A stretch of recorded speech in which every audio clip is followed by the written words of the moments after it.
welcome to Living My Fest Life, a podcast about festivals, fairs, events, and experiences, everything from the nationally known to the local and obscure. And I'm here with Rachel Laswell, comedian, and we are going to be talking about a festival that she's attended, which is way famous.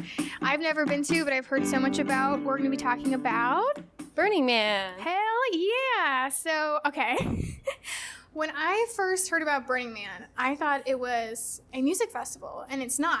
And or is it? It's not. Burning Man, they do have musical acts, but they're not advertised because they don't want people to buy tickets to it like it's a music festival. But there are some like big name, like electronic DJs and stuff like that and producers who show up and they play at Burning Man every year. That's so cool. And there's a long running joke that every year Daft Punk plays at the trash fence at Burning Man. That's like a long running joke, but... You guys have your own inside jokes? Yeah. Okay, so the first like pop culture reference that I heard about Burning Man is on the TV show 30 Rock, which I love. They said that Chris was like an EMT and he kept having to save people because they kept hugging the cactuses at Burning Man because they thought they were people reaching for hugs. So I was like, what is this Burning Man that everybody's talking about? So in your opinion, how would you describe Burning Man Festival? It's honestly, okay, so Burning Man is described as hard to describe. It's like, people say it's like trying to describe color to a blind person, and that's honestly kind of how Can you please describe color to me? Yeah, so it's essentially like a community arts sort of gathering. If you can imagine just like thousands of creative and free-minded individuals all gather in the desert, and they essentially build a city from the ground up just with what they have, and then they all do fun activities all week long, and at the end of the festival it's torn down, leaving behind no trace, so it's like nobody was ever there. It's like a sand mandala. It is, and it's incredible because it has everything that a legitimate city would have. Infrastructure, there's a center camp, it even has an airport. And I remember one of the most incredible experiences of my life was my first Burning Man, and I had to fill out unemployment while I was there because I had gotten fired from my job on purpose so that I could. So you could go? So I could go. Hardcore. And so I found a theme camp that was letting me use their Wi-Fi, and as I was walking there, I woke up out of my tent. I was naked. I was walking along, and this random guy pulls up in a truck, and he was like, hey, I have to take some coffees to my boss, but I don't have any cup holders, but if you carry them for me, I'll drive you anywhere you want to go. And that's kind of a big deal because like Burning Man is so large that like trying to get around without a bicycle, even with a bicycle, is like hard because it'd take forever to get there. And so I had heard that there was an airport, and I said, yeah, and I had him drive me out to the airport after I helped him. And wait, did you put clothes on first? No. Oh my God. But I helped him deliver his coffees, and he gave me the swag. It was a patch that had the U.S. Department of Homeland Security eagle on it, but it said U.S. Department of Hopeless Stupidity, and it was so funny. And then he drove me out to the airport, and it was way out there, like way out in the middle of the desert. Okay, wait, so how many miles does this encompass? So if you can picture like, this is hard to describe, but if you can imagine a donut. Okay. And the donut, the part of the donut that exists is where the city is set up, and then the hole in the middle is about a mile wide. Okay. And then wow. And then so the donut also is probably about a mile wide, but it goes pretty much all the way around except for a gap at the top. So it's like a donut that has a couple bites taken out of the top. My goodness. And it's huge. Okay. It's like 60 to 80,000 people. And so he drove me out to the airport, and I got dropped off at the gate, and I was like, how do I get up in a plane? And the lady at the gate was like, well, you just have to make friends with the pilot, and they have on the green wristbands.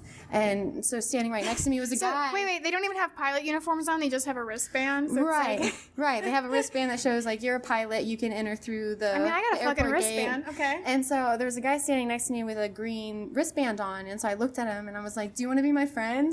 And he laughed, and he was like, yeah, I'll take you up in my plane. So he let me get in his plane, and he flew me around over the city, and it was incredible. And then he was like, your turn to drive. And he took his hands off the steering wheel. And I was like, what? And he was like, it's just like driving a car. You just have to push forward on the steering wheel if you want to go down, pull toward you if you want to go up. And then other than that, it's just regular steering. And so I got these are little prop planes. They're not like commercial flights flying into Burning Man. They're like personal planes. Oh, personal planes. Okay. Yeah, but they're real planes.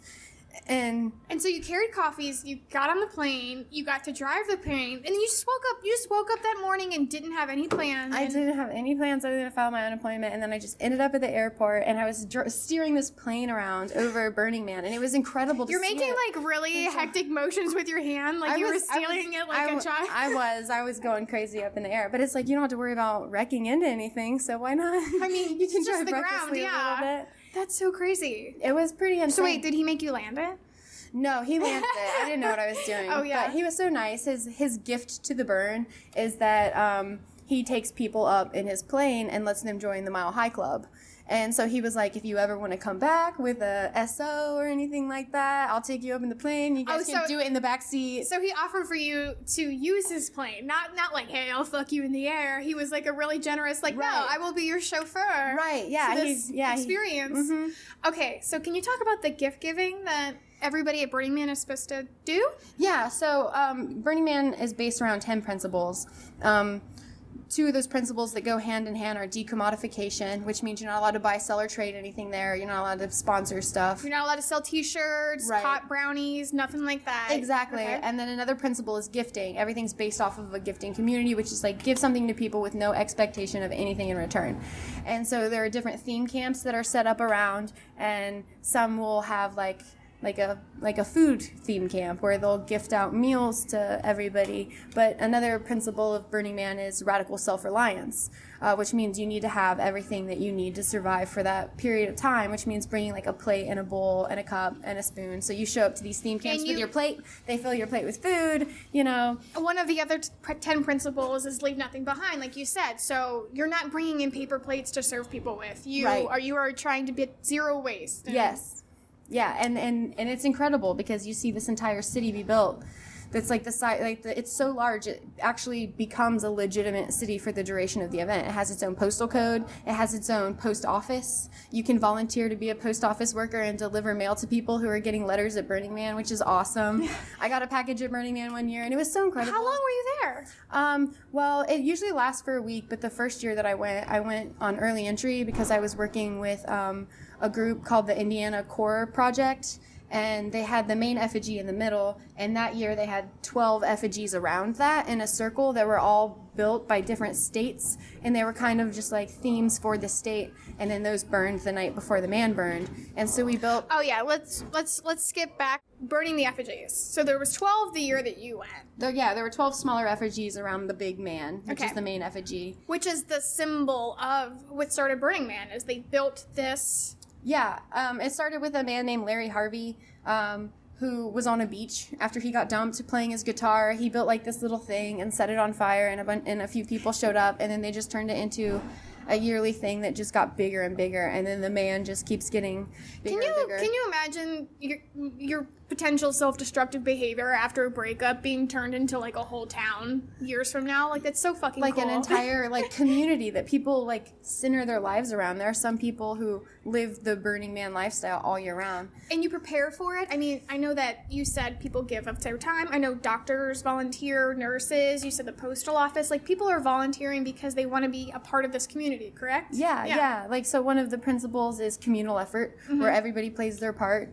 Participation is another I saw that one. Principle. Because, like, was there anybody when you went? Anybody just kind of like, I'm not really into this, it's my first time? Like, do they just leave if they feel uncomfortable? Or is it like people who know they're into this are going to go? Yeah, there are definitely some people who don't expect Burning Man to be as much as it is, and they don't care for it as much. Like, one year I camped with this guy who had never been to Burning Man, and there's a lot of dust there. You're out in the desert. Everything you own just gets covered in a thin layer of dust. You're completely dry all the time. Everything's just a layer of dust. And it gets in your tent. It gets in your crevices. It's everywhere. And so this guy was literally trying to take a little handheld broom and dustpan and like sweep the dust out of his tent. And I'm like, this poor man has no idea how much time he's just wasting right now. And it's not going to happen. He couldn't handle the dust. And he just didn't like it for that reason. But a lot of people are like, it's so worth it. It's like, you don't even care that you're hot and dry and covered in. I mean, yeah, it seems like you know you're going to the desert. I feel like my gifting, if I went, would just be like applying sunscreen to people in spots they don't know that they're not applied. Like, I just feel like that would be my OCD trait that I have. But what are some other cool gifts that you saw besides the food? So I actually, for regional burns, I have my own theme camp that I run. I have a burn name. That's a thing that happens at burns, is where, like, if people relate you to a certain situation or a certain thing, they'll gift you a burn nickname. And so That's so cool. my first burn, I was dancing naked around a fire and spinning fire naked for pretty much the whole burn. Spinning poi? Yeah, well, not specifically poi, but pretty much same principle, just like a fire prop. And so I got the burn name Phoenix, and now I have a theme camp. It's called Phoenix's Little Shop of Horrors. I only take it to the regional burns, not the big burns, though. But it's a boutique, and so every year before Scorched Nuts, which is one of Ohio's regional Burning Man events, I have all my friends who go to festivals and burns and have fun costumes and stuff come over, and we'll have a clothes swap, and whatever's left I'll take. And so you're the cute shop owner. I'm the cute shop owner, and so I have a little carport that I set up, and a bunch of clothes racks and shelves with shoes and stuff, and I set up everything that I have, and people can just come in and take what they want, and people know that I bring it, and so people will also bring clothes. So, like, Phoenix is here with her clothes. Yeah, and so it'll keep replenishing as the weekend happens. I've gotten some really great stuff out of there. Can you tell me about these regional burns? Because I had no idea that they did those. Yeah, so the different states have smaller versions of Burning Man. They're, like, much smaller. So Ohio's, I think, Scorched Nuts caps out at, like, 500 people. Scorched Nuts? Scorched Nuts like is the name. Corn nuts? Like hot-fired nuts? Okay. Yeah, hot-fired nuts. Is that for Buckeyes, or is that for corn, or is that, like, what was the name? I don't know where the name came from. And Ohio. then there's also a second regional burn that happens in the fall in Ohio called Mosaic. It's the Mosaic Experiment. I had no idea. Okay. And so are those multi-day, or are those just one day? Right. Those are usually weekend-long events. I think Scorched Nuts is actually the longest regional burn that there is, because it is on Memorial Day weekend every year, so it actually goes from Thursday until Monday, since people usually have Mondays off. So they normally go from Thursday to the Sunday, but we get the extra day at Scorched Nuts because it's Memorial Day weekend. So wait, so you bring a whole rack of clothes. You said a trailer, or I bring a carport. Carport. Okay, how do you get that there? How do you get that into the middle of the desert? Well, I don't take that all to the desert. Okay. I just do it for the regional ones. For the regional because ones, the Burning Man actually has a couple of boutique theme camps. Like, they have Cargo Cult, which is a huge boutique theme camp. It's the size of probably like a small Walmart. And they have a runway that comes out of it. And so after you go in and you put on your new clothes, the way you exit is off of a runway, and everybody else who's waiting in the line to go inside just watches you work it and show off your new clothes. Okay, I found my little corner of Burning Man that I would go to. Yeah, it's great. Okay, so it's like what I would assume a post-apocalyptic city is like. Like, people are kind of like, you have your water guy, you have the community, everybody helps each other out. Okay, so you did the boutique gifting, and you had your nickname. What were the other unique gifts that you would want people to know about that you thought were cool? So some of the theme camps that I've seen, there are a lot of bar camps. There are a lot of bar camps. Yeah. You just bring in your cup, they'll make you drinks. Honestly, at Burning Man, some of the best camps you'll ever find are camps that have, like, snow cones or ice cream. Because you're just like, oh my god, like, I'm eating the ice cream in the desert right now. I could not be happier. Are there lines for everything? Or? There are lines for some stuff, but they're not terrible because there's so much going on. You could never possibly, like, get too many people in one spot. Is it like a competition to, like, you kind of want to be the person who brings the cool stuff, or is there, like, Ted walking around with, like, a stick of gum being like, anybody want, this is my gift to you? Like, is it more like... I think it's more that, like, everybody generally just appreciates any sentiment, no matter how big or small. Like, people are going to be just as, like, thankful for the guy with the gum as they are going to be with the guy who's like, I'm going to give you a shower over here in my camp if you want it. You know? I don't know if I'm not appreciative. I mean, I guess if you're in the desert, like, take anything you can get. So, yeah I would love that shower.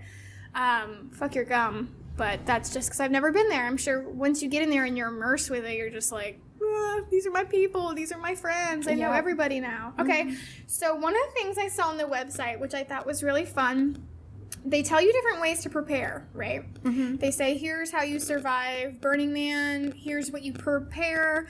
Prepare for this. Prepare for your feet to be burnt. Prepare for this. And then it has this right here, relationship survival. Have you ever traveled with a friend overseas or cross country? By the time the journey is over, one of two things has happened. You become closer and bonded for life, or you never want to speak to each other again. Okay, so it's a community of people who are bonding and loving each other, but that person that you brought with who is just sweeping out their tent constantly, do you see kind of things like that happening where people are kind of breaking up? Well, the thing is like Burning Man is such an intense experience, and like there are a lot of people who get kind of fucked up there, you know, and I think that a lot of people, because it can be a very high stress situation, like being in the desert and trying to survive for that long of a period of time, even though it's fun, it is also very hard. And the best way I've ever had it described to me is that Burning Man is the most fun you'll ever have while trying not to die.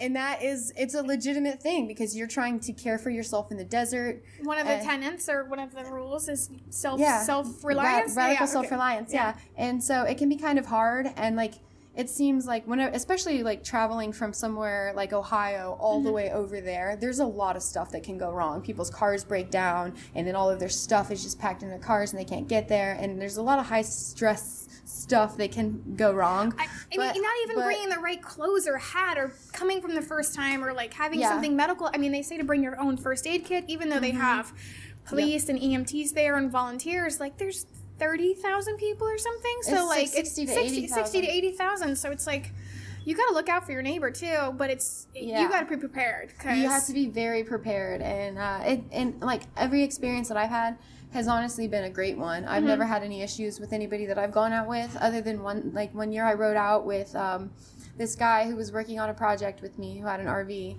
and we picked up this dude from Canada who said he was a veteran burner and had gone a bunch of times, but he was a total asshole, and a sparkle pony, which is a Burning Man slang term for somebody who just shows up and expects other people to take care of them.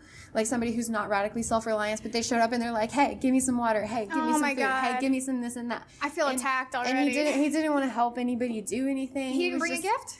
Nope, he was just terrible. And so, you know, he was like not great, but I didn't really know that guy, so I wasn't like I was ruining a relationship. I just wasn't building one. But I've gone out there by myself. I've gone out there with a boyfriend, and we had a great time together. We had a phenomenal time. We didn't argue at all. We had lived in the moment. Tons of fun adventures. Yeah, it was great. Okay, so now I want to know the slang terms, because this sparkle pony. Oh, there's thing, what else is like some? Give me some language from Burning Man. I mean, you just said burner, which you get your camp name Phoenix, sparkle pony, effigies. What other kind of? So there's another popular term. It's called MOOP, which stands for matter out of place. That's anything that you would consider like litter. Like if somebody throws their shit somewhere it wouldn't be, or if you find something on the floor, like somebody dropped their trash, that's considered MOOP, which is matter out of place. And generally people are pretty good about like picking up other people's MOOP. We call those earth guardians. Well, what do you do with it? Do you burn it? No, because you're not supposed to burn anything unless it's really wood, because you don't want to put those pollutants into the air, which is like part of the leave no trace policy. Everything is so thought out, I feel like. It is very thought out, but it's a very magical experience. And like sometimes I'll just throw the MOOP away. But there was one instance where I was walking along at Burning Man one time and I saw something shiny on the ground, and I was like, ooh, a ground score, which is something that you just find on the ground, which is a fun little prize. Oh my god, I'm gonna incorporate this lingo into my everyday life, and people are gonna know I'm such a fucking phony. They were like, look at this fucking sparkle pony over here trying to think she's one of us. But I just love the word so much. Okay, ground score. Yeah, and so I walked over to it, and it was a Christmas ornament. It was just a clear Christmas ornament with nothing on it, just completely see-through. And so I was like, damn it, like, it's just MOOP. I was like, but now I have to pick it up because I've looked at it and I've picked it up and I've touched it, and now it's my MOOP. I can't just sit it back down on the ground. So I scooped up playa, which is a slang term for the desert dust that's out there. Yeah. Spanish for beach. Which playa is what they call playa foot, which is what they were talking about with your feet getting all burnt and shit. Okay. Yeah. And so I just filled the Christmas ornament up with a bunch of the desert sand, the playa, and I put the top back on, and I gifted it to somebody when I got home, and they loved it because they weren't able to go to Burning Man that year. That's so adorable. So I turned my MOOP into a gift, which I thought was cool. Look at you, recycler. I love it. Any other terms that we should know about? The playa foot is a real thing. Yeah. So like the dust out there is so alkaline that it will just totally dry your skin out, and like your feet are so like thick that it will make them crack and they'll like bleed and stuff. Oh, and so prepare for that. Okay. Yeah, so there aren't actually a whole lot of people who go barefoot, and I remember my first year that I went, I had met a couple of people at Ohio's regional Burning Man, which I went to a few months before my first Burning Man, and I was like, can you send me your packing list for Burning Man? And I'm just going to copy that. And so they both sent me their packing list, and I remember looking at all the stuff on this list and thinking, like, why would I ever need that? Like, vinegar... Like, they were like, definitely pack vinegar and a tub and a spray bottle. And I'm like, why, you know? And then I found out that the vinegar is actually to cut the alkaline dust and give yourself foot baths so that you don't get playa foot. And so every night I was actually walking around barefoot, which is kind of dangerous out there. But every night I was making sure to, like, soak my feet in vinegar water. And they were fine. I never had any issues. It's like you're a little chemist. You guys think of everything. Okay, playa weddings. Playa weddings, yes. Did you see people getting married? I did. There was one year that there was a church that was built. It was like this kind of creepy looking church that had an organ inside. It was really beautiful and it had like a chimney, and it looked like there was like a music bar coming out of the chimney and had like notes on it and stuff. And the church itself, the entire building was propped up on a couple of pieces of wood, so it was like leaning at an angle. Like the entire building was. And they ended up burning it, but before they burned it, a few people went in there and got married. I saw that. So I went to the Burning Man exhibit because it's touring right now, and I saw pictures of just the buildings that they build, and then they tear down, the infrastructure that goes into it. A lot of the gifts. I think I saw some of the trash or things. Let me think about. I have two very good friends who got engaged at Burning Man last year, and I was just reminded of it because it was about a year ago today that she posted the picture, and so it came up in my time hop today where it's just like a picture of the two of them, and he's like down on his knees and he's proposing to her, and she just looks so excited, and like you see all of the Burning Man in the background, but she's like holding a dildo in her hand, and it's just the funniest thing. It's like the best wedding photo I've ever seen. Like engagement photo I'm for it. Okay, so let's talk about some of these other principles that I might not have hit on. Yeah, first-timers. So what would a first-timer need to do to be able to get out there? They need to review the principles, I'm sure. Need to look over the website to get the packing list. Prepare. Anything else that you would say a first-timer needs to experience? I would say for first-timers, definitely make sure you get on some groups and ask people who have been, like, key things that are, like, very important for them to take. The best thing I can say about Burning Man is, like, don't have any expectations. And you'll have your fucking mind blown. Even if you do have some expectations, you'll just have your mind blown. I mean, I rarely saw pictures of it before I saw the art exhibit, so I knew there was electrical lights. I had no idea that people built, like, this guy came in with, like, a mechanical robot that spits fire as kind of like an art installation. And I'm just like, the amount of preparation and money and time and effort that you put into this to bring this art there, it was just incredible. Is that part of the radical self-expression tenet, would you say? Yeah, I would say the art that people brings is definitely part of that. Also, the costuming is a very big part of that. Tell me about that. People love to dress up at But you just go naked. Right. Some people do. That's part of, like, the radical self-expression is you can be who you want to be, dress how you want to dress, act how you want to act, as long as you're being, like, you know, respectful of other people. And so some people will dress up in elaborate costumes that are just incredible, and some people will walk around naked. One of the traditions of Burning Man is Tutu Tuesdays, where on Tuesdays lots of people wear tutus, and like my favorite part of that is sometimes you'll see guys walking around who just like have nothing on except for a tutu around their dick, and it's like the funniest thing. Okay, I love it. I'm for the costumes. I feel like that would be really fun to see. Shirt cocking, that's another slang term, by the way. That's whenever a guy walks around with a shirt on but nothing. Oh, porky from pigging? The waist down. Yeah. Porky pigging, Yeah. that's cute. I've never heard that. Short cocking, it sounds more aggressive. It's like you did it on purpose. Porky pig's like, I just woke up like this and rolled out of bed and I can't find my pants. Communal effort. What does that mean to you? Communal effort. So communal effort is because all of the burns are volunteer based. It's pretty much just means that like we need people to do their part in order for the event to even happen. So like the security that works at Burning Man events, they're called rangers. They're all volunteers. You go to a little ranger class and people tell you, like, just walk around, talk to people, make sure nobody's, like, overdosing on anything, make sure people are hydrating, taking care of themselves, nothing crazy is happening. How many rangers would you say there are? Hundreds? Oh, at Burning Man, there are a lot of rangers. Okay. It's a pretty big area. At the smaller burns, there aren't quite as many. But honestly, like that would be me. I'd be like the RA of it. I'd be like, is everybody having a good time? Just everybody calm down. But be respectful. It's like I feel like volunteering for those sorts of jobs too is like falls in with the participation principle, which I think is really important because some of my best moments at Burns were when I was volunteering and I had to be completely sober, but I was just walking around meeting people, hearing about their experiences. And people like come that. from all over. Do they come from different countries, I assume, too? Oh, yeah. Okay. People come from all over the world. There are even regional burns in different countries. So one I really want to go to is Kiwi Burn, which is New Zealand's regional burn. Oh, man. And there's actually a burner exchange program where every year they send somebody from Africa Burn to Burning Man, and they send somebody who normally goes to Burning Man to Africa Burn. So burners can kind of like, they do like the burner exchange program. Yeah, it's kind of like, I'm on this website, what was it, couch surfing, and you just kind of like talk to people and be like, I'm coming to your city, you want to come to my city? Civic responsibility, you kind of talked about that for public welfare.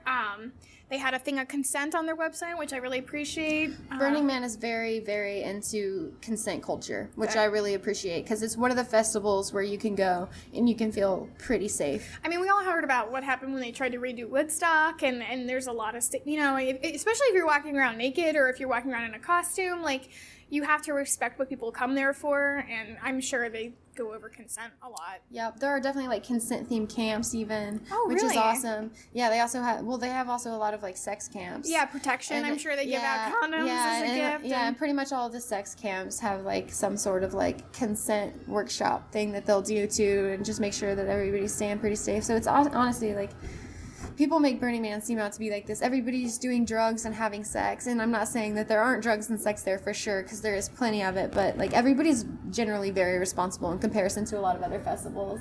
Immediacy is my favorite principle, actually. Okay. And so immediacy is kind of grouped with the participation principle, where nobody wants you to be a spectator at Burning Man. They want you to actually participate in these theme camps. And so immediacy kind of falls in the principle of whenever you're looking at something and you're like, that looks like a lot of fun. It's just like, get up and go do it.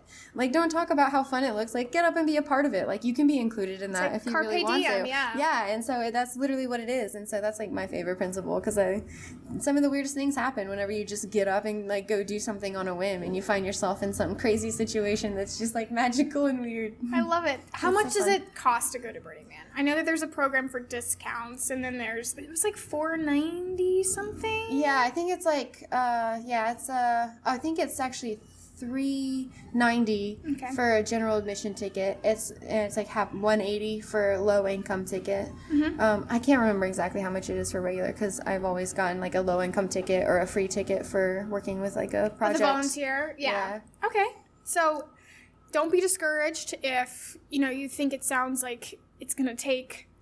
I mean, obviously you have to prepare. Yeah, there's a lot of preparation that goes into, like, a lot. But if you're into it, like, go to your regional one, would you suggest, and kind of talk to people, feel it out? Yeah, I mean, I know a lot of people who their first burn was Burning Man, but I also know a lot of people who went to regionals before they went to Burning Man, and I honestly think that it would help a lot to go to a regional first, because it would probably be, like, pretty overwhelming to go to Burning Man your first time without having seen what it's like at all. Okay, I want to wrap it up with what's the best thing let's start with worst. What's the worst thing you saw at Burning Man?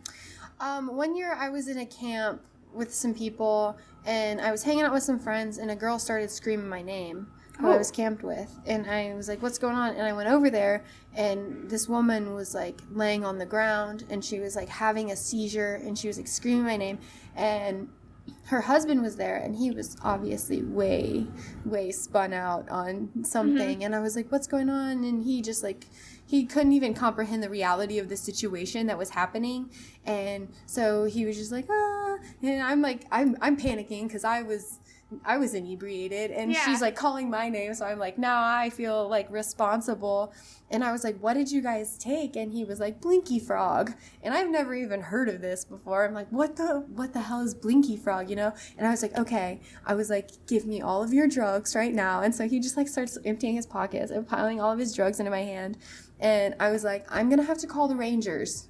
I was like, but you don't have any more drugs on you, right? I don't want you to get in trouble. And so I had to, like, call the Rangers to come help her. I was, like, putting a fan on her to try to cool her down and, like, trying to give her water, but, like, not too much because I didn't know if she was going to, like, have a seizure and choke. But it was honestly terrifying. Wow. And they ended up, she got care flighted out. They had to leave the event. Oh, no. And, that's terrible. And I didn't see them. Sorry I brought that up. No, that's okay. I think it's important to prepare people for, like, I don't know. I always ask people, like, because I want to see all facets of things.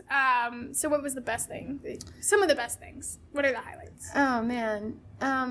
Probably flying a plane naked was definitely one of my favorites. But also, so they burned a temple the night after they burned the effigy. And what's a temple? So like the effigy, when they burn that, it's like a celebration kind of situation. But then the next night they kind of will they'll burn a temple, which is more of a mourning situation. So like they build this big, beautiful structure. It's just as large. I saw those in the photos. They're And gorgeous. and people will go and they'll like put photos in there of like lost loved ones, or like they'll write little memorial notes and stuff like that. And it's kind of where people will go to like grieve, and then they burn that, and it's kind of more of a sad moment where everybody's quiet. And I remember there was one temple where the temple burned, and it was like pieces of it, like it was just like so incredible. It was like kind of windy, and all of these dust devils were flying off of the temple, which is when like the air and the dust and the heat like make this weird tornado. Oh, wow. And then the tornado of dust just like flies away. It's a really cool experience. But also like pieces of the temple were like flying off and burning, but like lots of pieces. And they were all like kind of small, and it just looked like it was raining fire everywhere, even like into the crowd.